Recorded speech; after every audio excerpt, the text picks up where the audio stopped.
Don't have a training facility. We need training.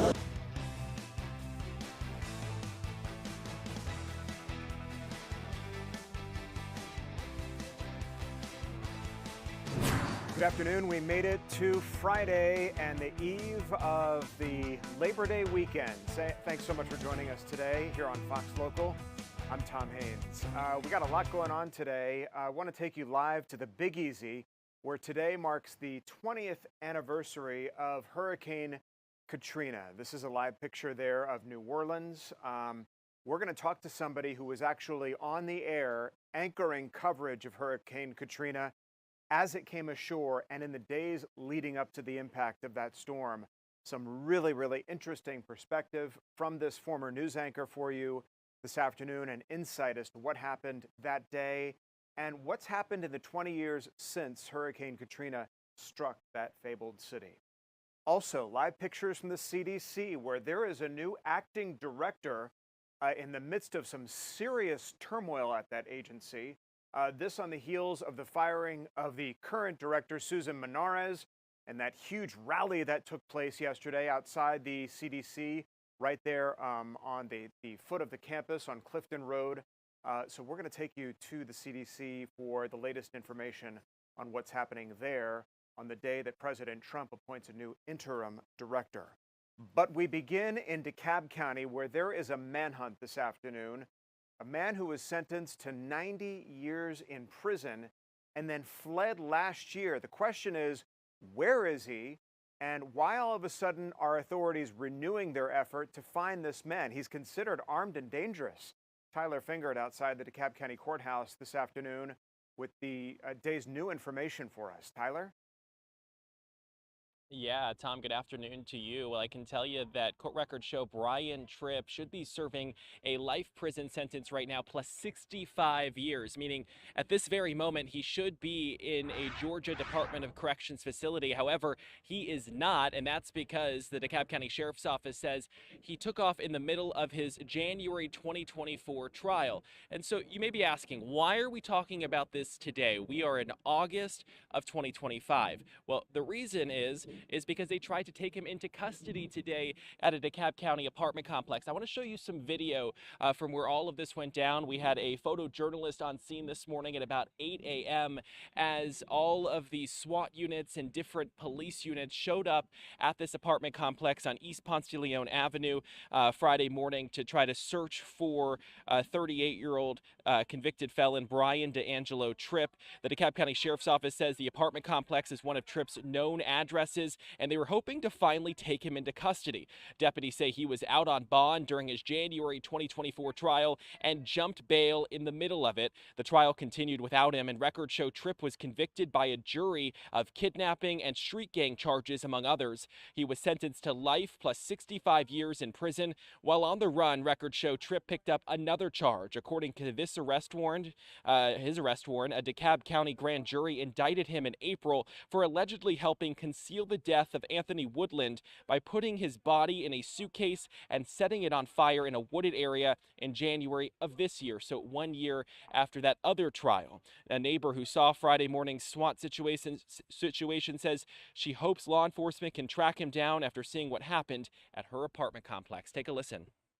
So, I mean, I've seen all of the commotion going on, the police cars. I didn't know what was going on. I was just minding my business, but I did see everything that was like basically the cars and things like that. I just tried to just go on about my day. But Were you shocked when you saw that? Yeah. Why? I was, because it's like, I take the bus and things like that. So I'm taking public transportation. I have to walk to the train station.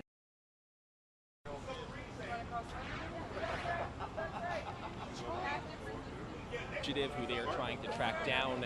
They also say a SWAT officer on scene told our photojournalist that he is considered armed and dangerous. If you know where he is, if you recognize his picture, you are asked to call the DeKalb County Sheriff's Office. They really want to put him in jail, and in fact, they want to make sure that he can stand trial for the next thing that he was indicted on, also in that specific situation, since he was already convicted and sentenced to life in prison plus 65 years. They would like to put him in a Georgia Department of Corrections facility as well. Tom? Yeah, authorities clearly want this guy off the street. As you said, he's considered armed and dangerous. So I'm guessing, do they think that he's at least still in the area? Have they been able to narrow their search at all for this suspect? So that is a really good question, Tom. At this point, up until this very moment, until this morning when we got a call from one of our loyal Fox 5 viewers and Fox Local viewers, we had no idea that this situation was even happening and that they were looking for this man since January of 2024. So to be honest, we don't even know if he is still in the Georgia area or if he is somewhere else. But that's why when we heard about what was happening and we learned the new information as I was looking through court documents, for several hours this morning and coming across all of this new information we were learning, we realized we wanted to get it not only on our air on Fox 5, but also on Fox Local, so people at home watching might be able to recognize him and be able to help investigators out to bring him into custody. Well, you can understand the concern of residents there. They want to get this guy off the streets and back in prison where he belongs. Tyler, thanks so much. Well, it's going to be a big weekend this weekend here in our city. It is Labor Day weekend. A lot of you have a holiday off on Monday and are going to get to enjoy a long weekend. There is a ton going on here, including things like Dragon Con and a Chris Brown concert to boot. Fox 5's Angelique Proctor on the streets of our city with how Atlanta police plan to keep us safe this weekend. Angelique? Well, Tom, good afternoon to you. Thousands of people have converged on Atlanta. It seems like I've talked to half of them today. All of them out enjoying various activities. Of course, we've got the college football kickoff. We've got Dragon Con, as you mentioned, the Chris Brown concert. So many things going on. And I noticed in the background there, you can see Atlanta police. They are out in full force, making sure that everybody remains safe. And I got to tell you, it is a beautiful day. The weather really cooperated with all of these Labor Day activities that Atlanta is enjoying over the weekend. Let's take a look at some of the video as the city is literally exploding with activities. Now, we saw so many Dragon Con characters that were dressed in costumes spanning from cosmics to movies to video games and internet memes. Unlike many conventions, Dragon Con is known for its wide-ranging genres. We talked to people today from all over New York, Chicago, D.C., even Texas. Take a listen. First time. It's my fourth time. And why do you keep coming back? It's just my favorite part of the year, just how all of downtown Atlanta is just one huge Comic-Con party. It's always fun. So how much went into your outfits? Oh my gosh, so this one, we bought the suits and then I made the armor pieces. We 3D printed them at the library and then we painted them. I thought that would be a great place to dress up as one of my favorite book characters and just really show my passion for it. And you convinced all of your friends. Absolutely. I love Atlanta. I love the people. I love especially the scooters that you can ride around. Those are fun. Now, the Labor Day weekend also kicked off the college football start of the season here after a very long gridiron-deprived summer. Now, the Mercedes-Benz Stadium will host the Aflac kickoff games featuring Tennessee versus Syracuse on Saturday and Virginia Tech versus South Carolina on Sunday. I got to tell you, I'm seeing orange and burgundy everywhere. From Virginia, we're all Virginia Tech fans here. Very excited to face South Carolina today. Also going to the Tennessee game versus Syracuse. So we're just excited for some great football here. I mean, Atlanta's a great city. I've been here a few times before and got to see a lot of the sights here. So it's been a great time. We're very excited. This is our first time in Atlanta.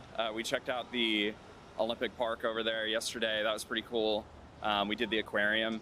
I think that's probably the best aquarium I've seen. So yeah, this is only our second day, but we're having a good time so far. And we should also mention that Atlanta Black Gay Pride is also going on. The great news, all of these visitors are spending lots of money going to the Georgia Aquarium that you can see there in the picture, the College Football Hall of Fame, lots of restaurants and hotels. You know, Dragon Con has an $80 million impact. And the doubleheader football game, well, it generates more than $500 million. The weather is beautiful, and I got to tell you, Atlanta is on in full display. Lots of people saying they are really enjoying our city. Yeah, Tom? it looks so nice out there, Angelique. And you got to love that woman who said that they printed their costumes 3D at the library. I didn't even know you could do that. Do you see increased police presence out there? I mean, I know Atlanta police and our authorities here in the city are really good at these sort of multiple big events, but do you actually see the increased presence out there on the streets? Absolutely, Tom. I don't know if you can see behind me, but there are actually 3 Atlanta police cop cars and some 6 to 7 that are surrounding one of the vendors here, talking to him about what's going on here. So they are definitely out in full force, I would say, around the city to make sure that everyone remains safe during all of these activities.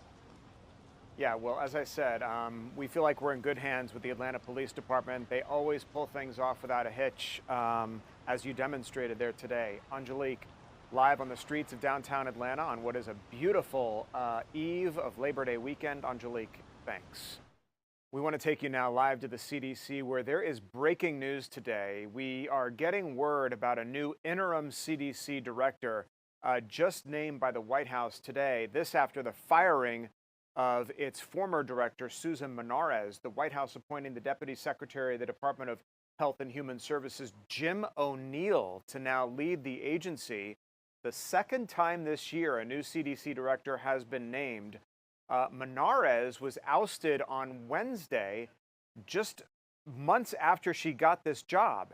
And we saw live here on Fox Local in the 3 p.m. streaming hour a huge demonstration where hundreds of people lined the streets of Clifton Road right in front of the CDC agency for what was supposed to be a clap out for several top lieutenants of Menarez who resigned in support of the fired CDC director. There go a few of them right now. This was supposed to take place inside the building yesterday, but it got so large and so raucous that they had to move it out onto the street. And you saw all of this unfold here live yesterday. O'Neill, by the way, takes over the agency during a significant time of volatility and disagreements between the CDC and the White House over its vaccine policies. So we will continue to follow developments out of the CDC, how this new acting director does, and whether he is able to restore calm and confidence in that critical agency. We have a lot of news still to cover today. It is an issue that plagues many landlords. So you have a tenant who's not paying their rent, and then they refuse to move out. What's up with that? Well, one landlord's not getting any support from a judge, and we're going to tell you about that story as we continue here.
Welcome back on this Friday. Thanks so much for streaming with us here in the 3 p.m. hour on the Labor Day weekend eve. I'm Tom Haynes. We got a story that may have you scratching your head. We have a tenant who, according to one landlord, hasn't paid their rent in months. They asked a judge to step in, and that judge refuses to do anything to get a writ so that authorities can get in there and remove this tenant, this family that lives in this apartment in Forest Park. Our Kevin Stewart is on top of this story. Kevin, you know, you got to sympathize with this landlord who just seemingly wants to move on from this family.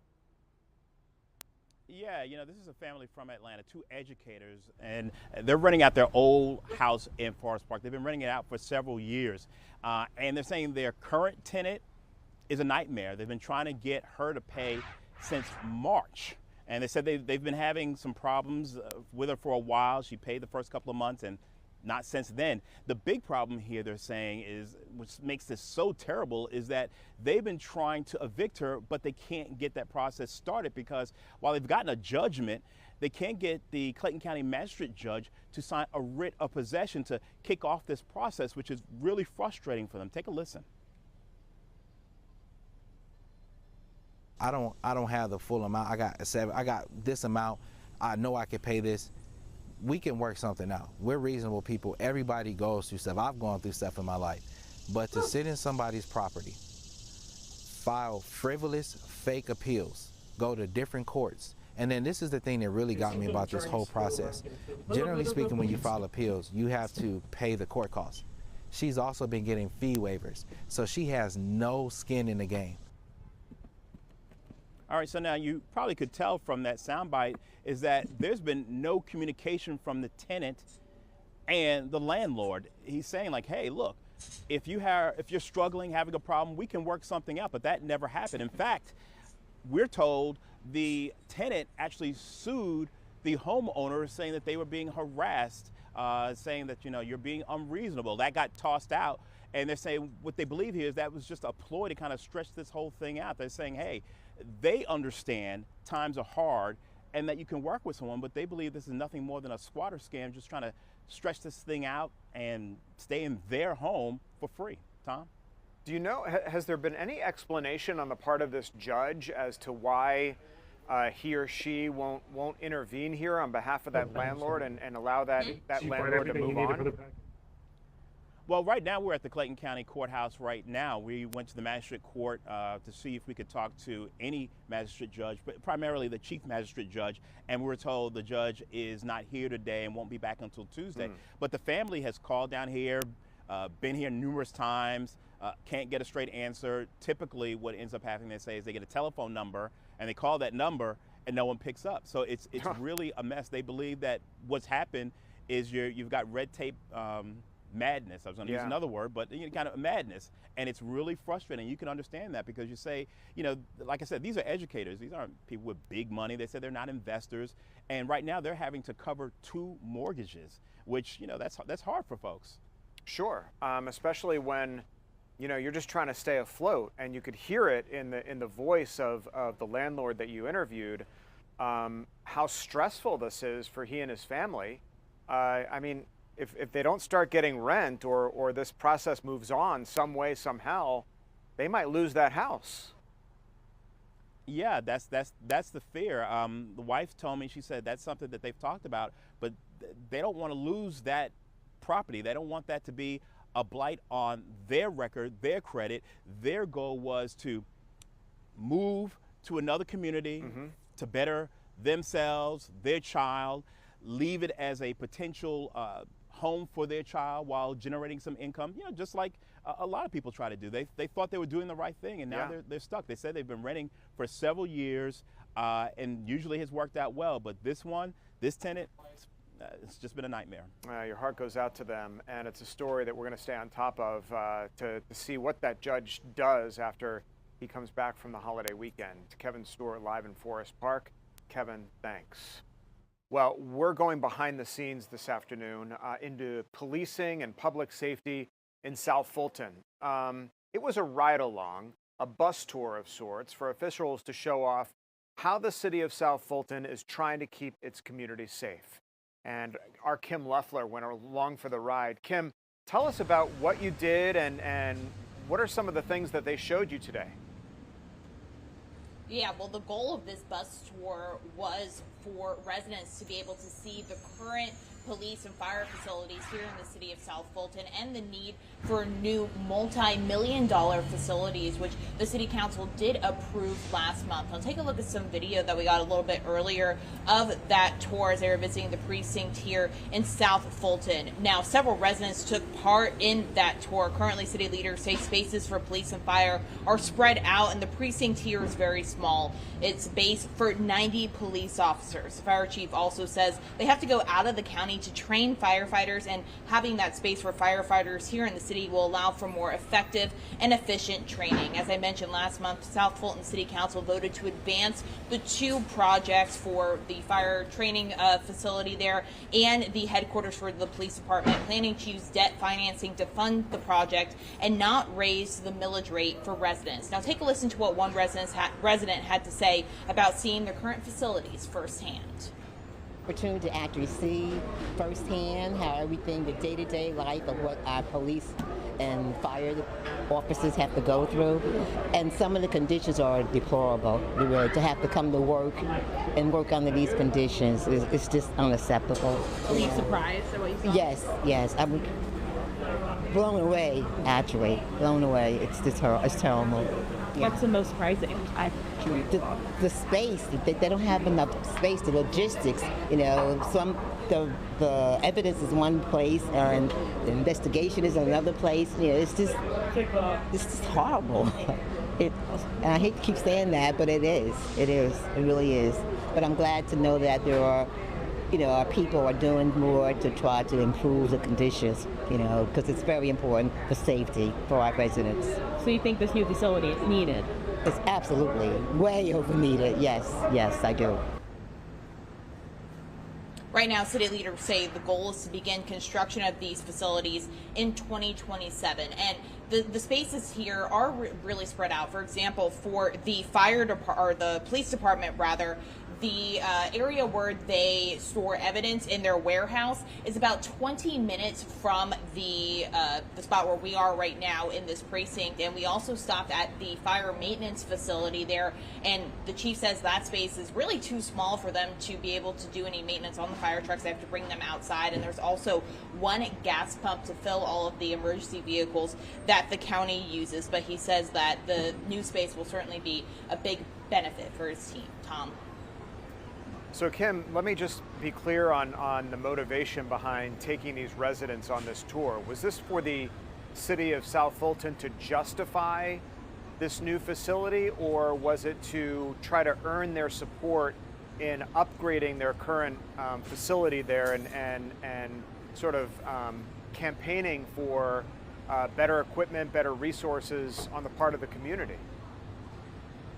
Yeah, it really was to earn the community support and show them the need for these new spaces and what really they are dealing with here in the city. Of course, the city of South Fulton has only been around for a few years now, but the city is certainly growing. They say that's another reason that they need these new facilities as the fire and police force here also continues to grow. Do you know whether these new facilities have the funding for them has been approved? In other words, is this already in process, or is this something that the city is going to have to go to residents for funding for these new facilities?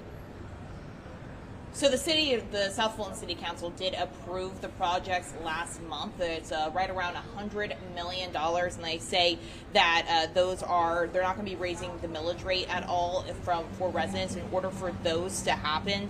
And they actually say, I'm looking at my notes here, but they say that they are going to use debt financing to be able to fund that project. But they did already approve that last month. Well, it sounds like, if you listen to that woman that you spoke to, that this is badly needed. I mean, she said that there was a lot of deficiencies and space limitations in being able to respond to urgent matters there in the city of South Fulton. So, number one, we're glad they have the funding for that and that it's already been approved. Number two, that there's not going to be that millage rate increase, which so many other cities and counties are dealing with right now.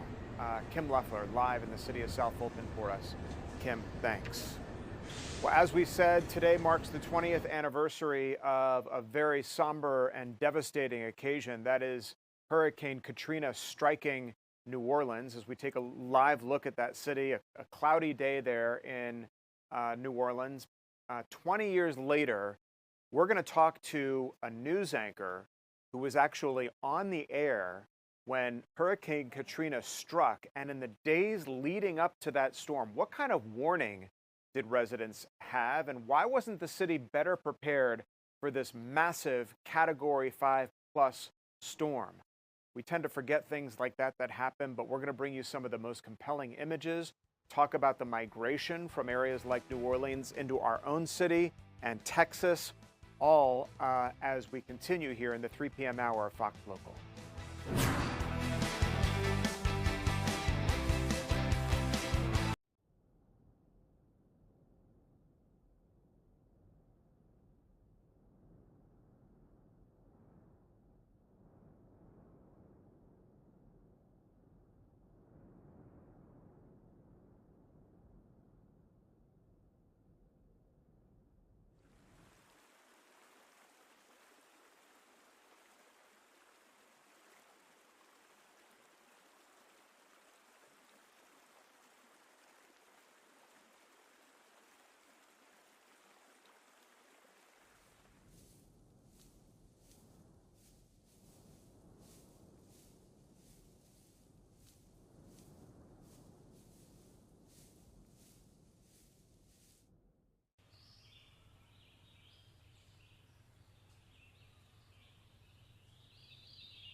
So much for streaming with us here on Fox Local during the 3 p.m. hour. I'm Tom Haynes. Thanks so much for watching us here, or if you're joining us on YouTube or on the radio, 107.9 HD2 FM. We're so glad you're with us today.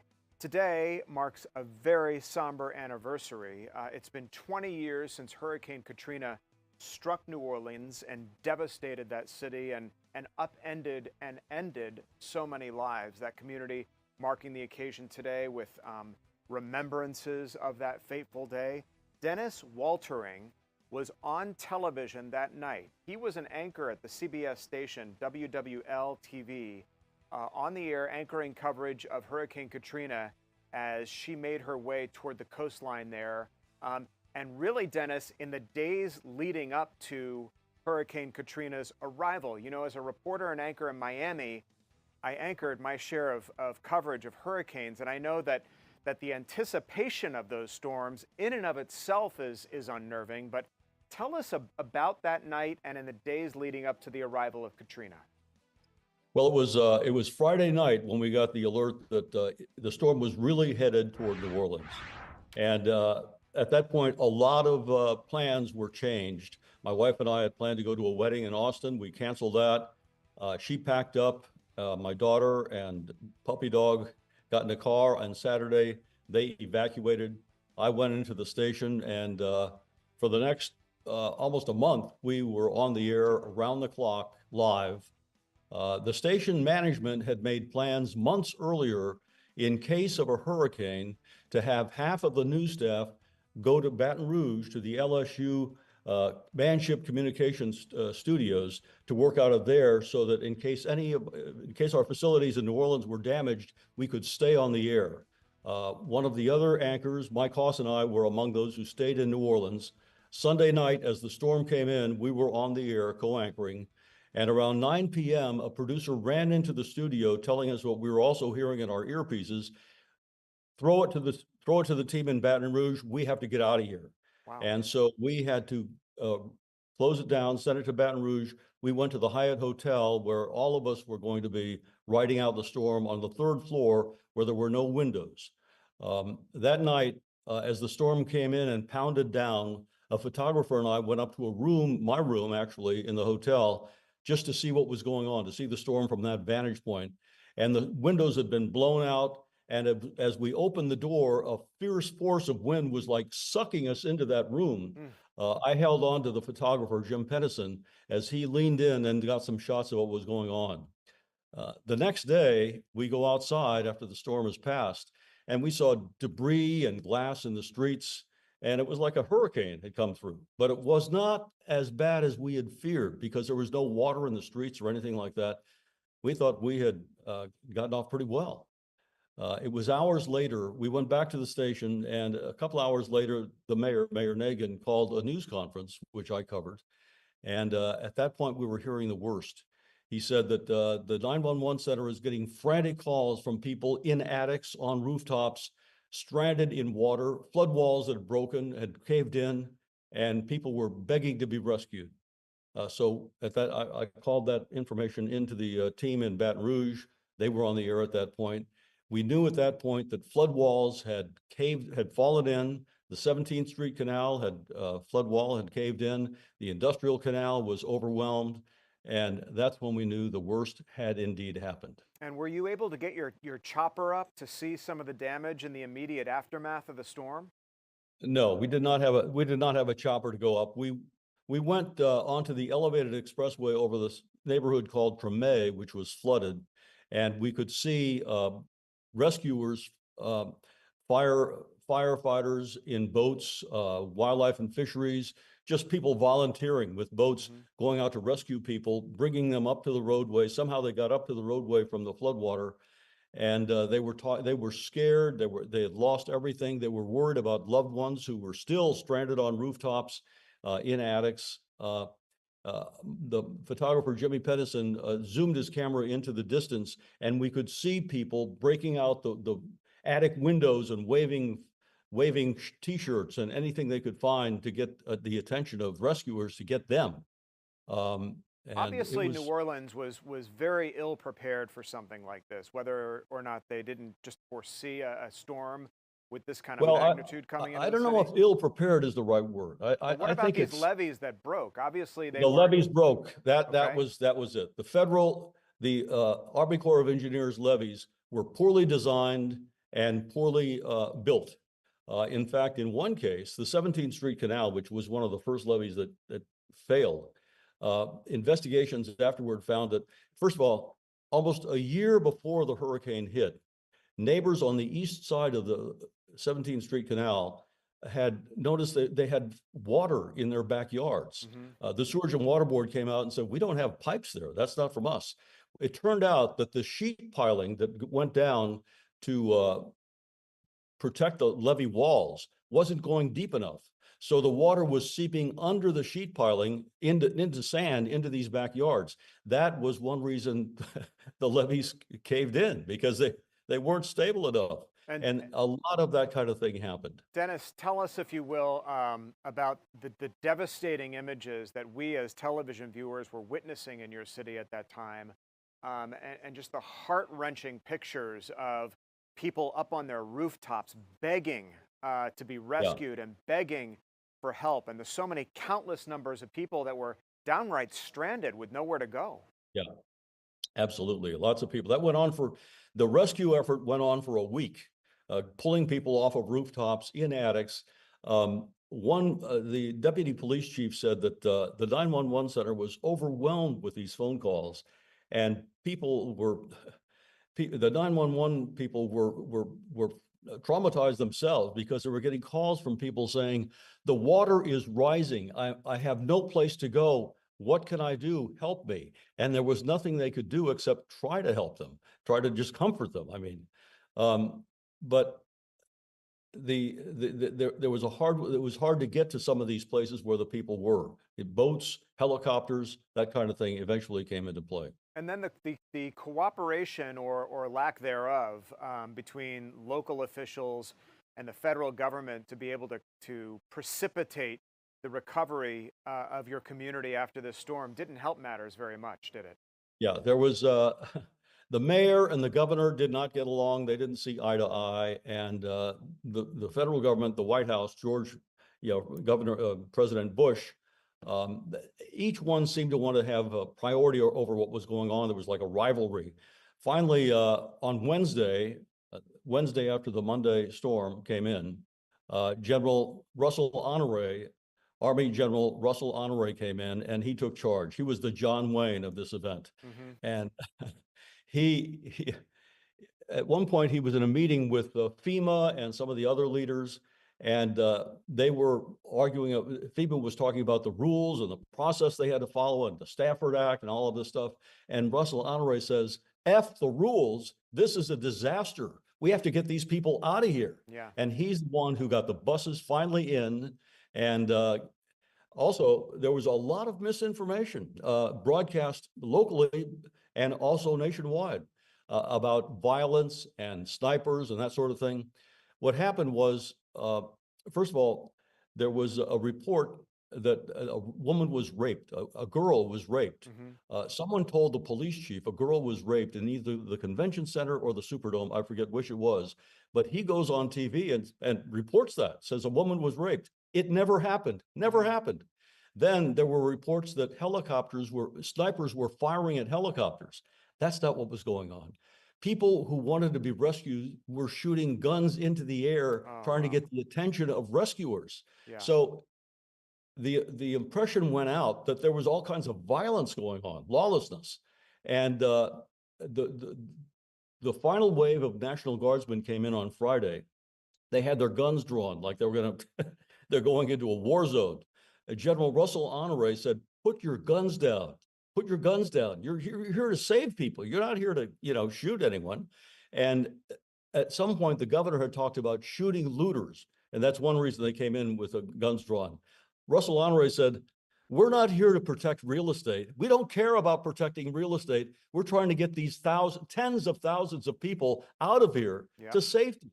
They're on that note, Dennis, a lot of these refugees and people who did flee the city came here to Atlanta. Don't call them refugees. They're storm survivors. They're not refugees. They're Americans. They had to leave. They had to flee. Yeah, but they're not refugees. They hated to be called refugees. Just don't call them.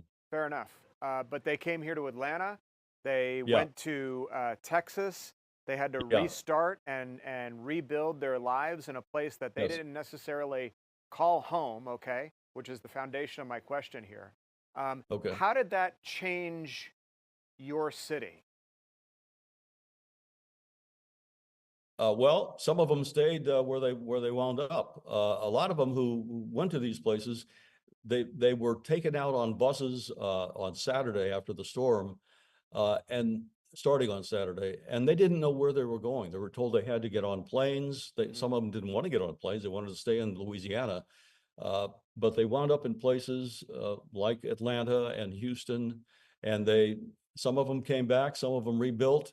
But the population is smaller now. Some people stayed where they wound up in the evacuation.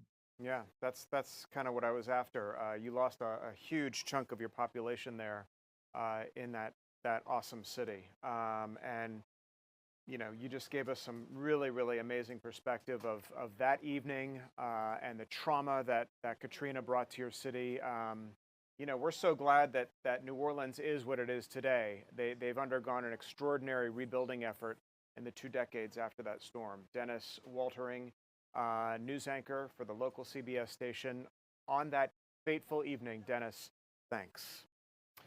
We're going to shift gears now, talk about our own weather here in the metro Atlanta area as we head into the Labor Day weekend. So many people trying to make their plans their holiday weekend plans, and meteorologist Jonathan Stacy is joining us now. Jonathan, it's kind of been touch and go in terms of potential for rainfall this weekend, and if it's going to rain and when.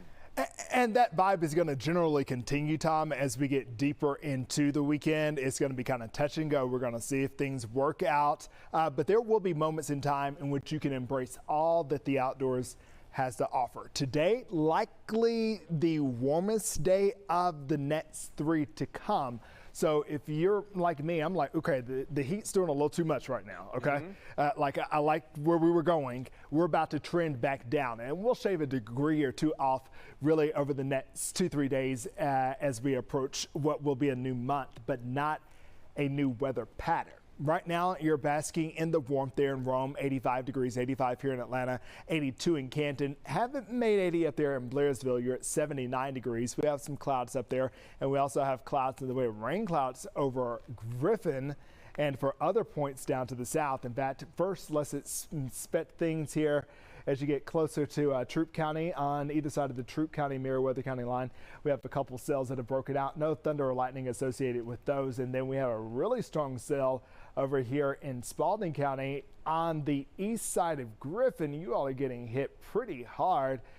You can see there are some heavy downpours there, but once again, no lightning. This energy is going to continue to move to the south of town and eventually out towards 75, or excuse me, the interstate there to the west of town, which is where you have the interstate to the east of town, but closer to the highway as you get, you know, maybe into the next 30-minute period or so. Here inside the perimeter in DeKalb County, Panthersville right there, Belvedere Park, you have a couple cells that have broken out. But once again, are those even falling to the ground? Probably not at this point. But what I know this falling is some showers over Heard County there on either side of, looks like the river there. Drawing a blank at this one, the Chattahoochee River. As you get into Coweta County, there's another cell there that is just to the south of the highway there that takes you right on into Coweta. In terms of the bigger picture, you can see there's a front that's parked itself over the I-10 corridor. A lot of focus on New Orleans today for obvious reasons, and they have been dealing with periods of on and off showers, more clouds than anything. But if you are going to the Florida Panhandle, Gulf Shores, even out along the Georgia Isles, it's not going to be the friendliest start to the weekend because this front is just going to kind of lie and linger in place. And with it being where it is located, if you're closer to the front, you're closer to that moisture supply. Therefore, you have a greater opportunity of getting showers. If you're up to the north, mainly the mountains, the foothills, even the North Metro, your chances for having a dry weekend looking pretty good. Speaking of looking good, it's looking good right now. 85 degrees. I like the way that feels. The dew point, once again, not problematic, not oppressive, but it's creeping up a bit, and it will continue to do so as we go through the weekend. The numbers, 70s, I think we'll sneak in a couple 60s, but we'll keep our eyes to the south through the weekend. Overnight, watching these showers kind of fester in place. But if you get rain at any point in time, once again, we'll be focusing namely to the south of I-20, to the south and to the east of I-85, where you'll have waves of on and off rain. I think Saturday will be the wettest of all 3 weekend days. Things are looking a bit better for Sunday, and maybe a bit more cloud cover and cooler conditions possibly on Monday. So when we put it all together, I present to you your 7-day forecast. How do you like this, Tom? 81, 83, 82, a 20 to 30% chance for rain. It's beautiful. We like seeing low 80s and not 90s as we leave August behind. August has been kind of a tame month for us, right, Jonathan? We've seen really like lower temperatures than in prior years. That's the way we kicked off the month. Like literally it was like 93 degrees August 1st. And then we went through like a stretch of more than 10 days in which the temperature did not even get to 90, which is odd. And then we were closing it out with a week of below average temperatures in which once again, we did not get to 90. And in fact, the 80s laid hold. So this, I don't even have to worry about crunching the numbers on Monday because I know this for sure. This is the coolest August in 13 years here in Atlanta, and that is pretty much true for all of North Georgia. And it looks like of all the days, Saturday, Sunday, Monday of this holiday weekend, you know, Saturday hit and miss showers, and then it kind of gets better from there. Yeah, here's the deal. I think Monday may want to do a bit of an about face on us because I think Sunday's going to be pretty nice. That's the day that I'm like, okay, if I want to do something, be outside, I'm feeling it. Monday, you may wake up to like a deck of clouds. Don't be discouraged. Like, don't be like, oh my they could goodness. burn off, right? Yeah. And it's just the winds are twisting around, wandering in from different directions. It's a relatively stable atmosphere overall. We don't have one big system that's going to be disruptive or going to cause any big uproar. Right. Travel plans not going to be really an issue. But like I say, the wind's kind of wandering in out of the northeast. Maybe the clouds are a little bit lower than we'd like. And so you'll look outside and like, I wanted to put something on the grill, and you're going to be tempted to kind of maybe adjust something. No, just wait it out.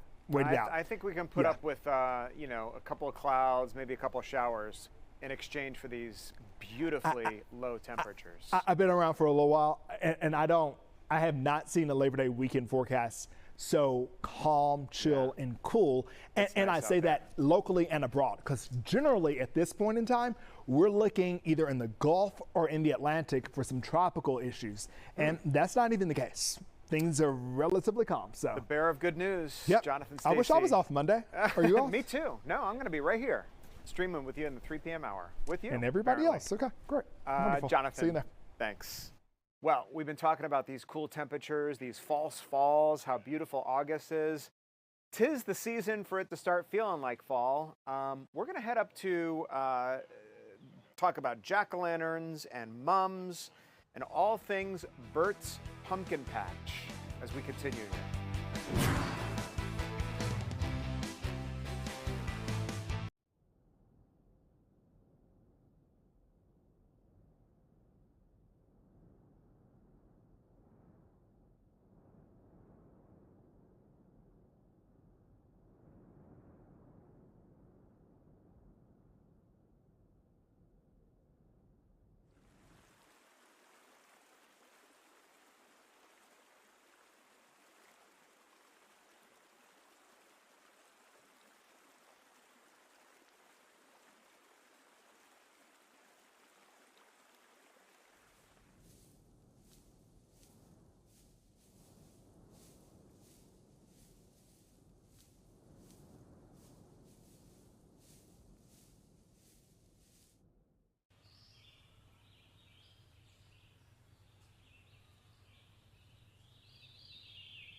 Welcome back, everybody. Thank you so much for streaming with us today here on Fox Local. I'm Tom Haynes, live in the Fox 5 Atlanta newsroom. Thanks so much for joining us, either at home on your TV, on your device, YouTube, or if you're in your car listening to us on the radio. 107.9 HD2 FM. You know it's been feeling like fall out there. These kind of chilly mornings and mild afternoons. Makes you think of jack-o'-lanterns, putting your mums out on your front porch. What better place to be than Bert's Pumpkin Farm? And that's exactly where our Chris Rosenthal is this afternoon. You got two friends behind you there, Chris. I sure do. I got Autumn and Gordy. They're up here keeping me company, making sure, we're doing this right here. Here to celebrate the first opening day here at Bert's Farms, and it's a place you can come up here in Dawsonville, about an hour and a half or so drive. from Atlanta, and they got lots and lots of pumpkins. I was out earlier looking at the pumpkins. They got some really big ones and small ones and ones in between. They even have some blue pumpkins, which is pretty unique. And it's just around the corner from Amicalola Falls, about a mile or so down the road. So, you know, you kind of get a twofer if you want to come up here and check out the pumpkins, get a pumpkin, and also go check out the falls.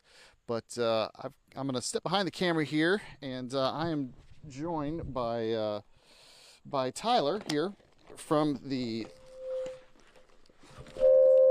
family farms. So tell me, this section right here, this is actually a hayride. This is one of your more popular things that you have here. Yes, this is, as they say, the crown jewel, I guess, of our farm. This is part of our 2-mile hayride. It takes about 20 minutes. We're standing in the middle of our 10,000 zinnia field.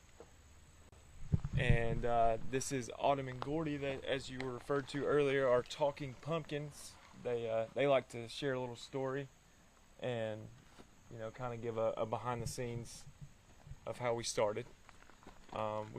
We change their story every year. This year it's a behind the scenes, like I said, and tells how we started and it kind of. And talk to me about that, how you guys started. I mean, this is a long family tradition, huh? It is. My grandparents started it in '72, so this is our 53rd year going. It started very small on the side of the road, a couple hundred pumpkins every year. When we have blossomed into, I think last year we grew 80,000 pumpkins, and hopefully growing more every year. Wow. I mean, tell me about, like, what is a crowded day? Like, how many people can you get in a day coming out here? On a good Saturday in October, it's, you know, 35 to 45,000 people. That's kind of our goal, you know, at least three times a year, you know, Saturday and Sunday. Try to get 35 to 45,000 people is really what we're trying to strive for.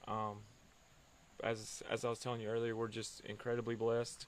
It seems to grow every year, and it's just a dream to work here. It's, you know, they never say it's a job when you're having fun. So sure.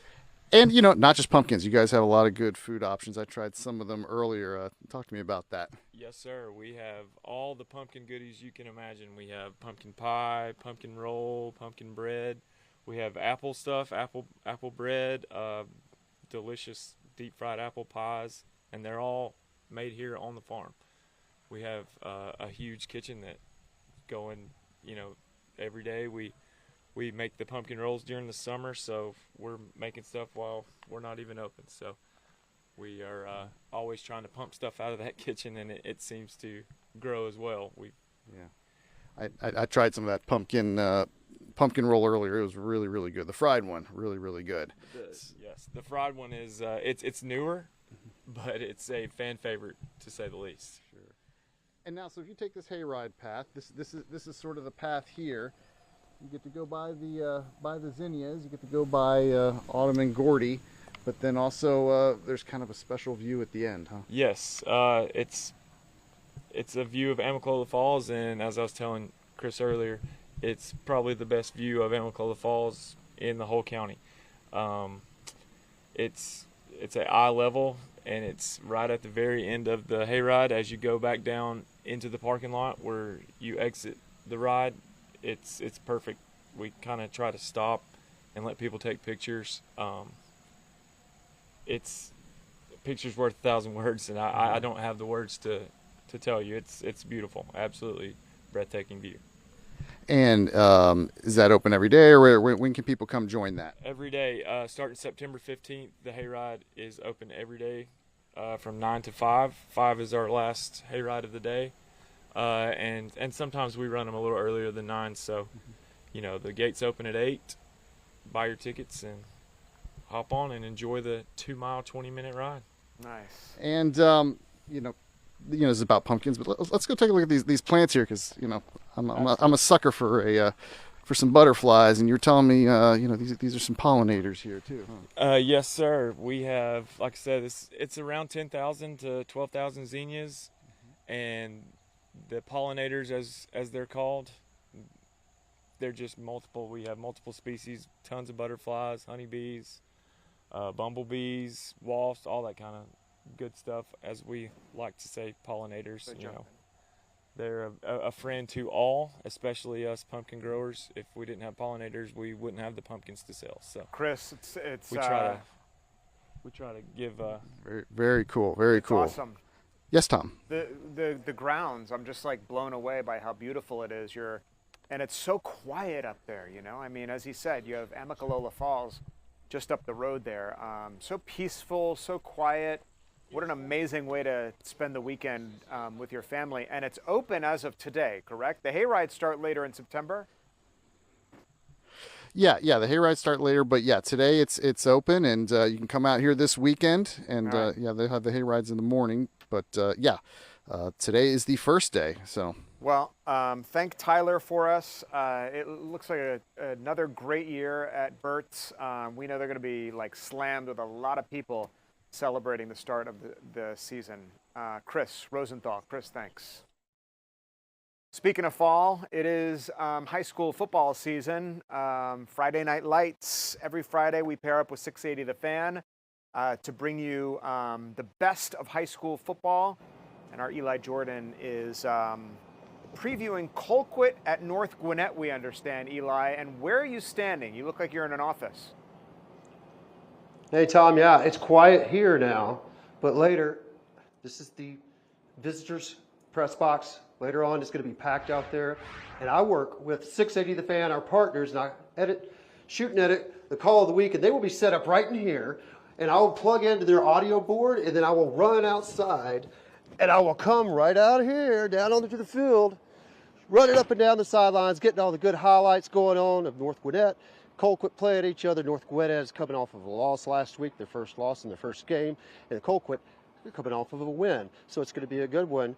And but you know, when is High Five Sports? It's in your face. But when is it? It's at 11 o'clock after our news. But if there's a game on, like tonight, Auburn is playing Baylor. We have Friday night college football on at Fox as well. So Auburn and Baylor's, when that's over with, High Five Sports will come on directly after that. So I'm doing the in your face, by the way. Full night of, oh yeah. You can't see in your face. In your face. But yes, right after the Auburn Baylor game, you can watch High Five Sports, and you can see the action here. 680 The Fan's call of the week here at North Gwinnett High School versus Colquitt. Any favorites in the game tonight? North Gwinnett Bulldogs. I think it's going to underdogs? probably be Colquitt because they win pretty big. Maybe the Bulldogs. Man, what a... you know, we'll have the marching bands out there marching and prancing, and cheerleaders cheering, and the grills grilling up and wafted, you know, burger smells through the air and all that good stuff. Man, hot I'm dogs, coming up. and, I'm on my parents way. getting screaming, and yeah, come on down here and help us out. And all right, it's going to be fun tonight. Kicking off the Eli, season. it looks High Five amazing. Sports. That field is, and so is the stadium. Looks like a lot of fun there. Tonight, North Gwinnett at Colquitt. Eli Jordan. Great bird's eye perspective of that stadium when we know it's going to be absolutely jam-packed because it's going to be an absolutely beautiful night for high school football. Eli, thanks. And thank you so much for joining us here on Fox Local. We appreciate you streaming with us on this Friday afternoon. We hope you have a great Labor Day weekend. Looks like the weather's going to be okay, so get out there and enjoy. And I'll see you right back here on Monday, Labor Day. Hope you're going to be around. The news continues right here, right now.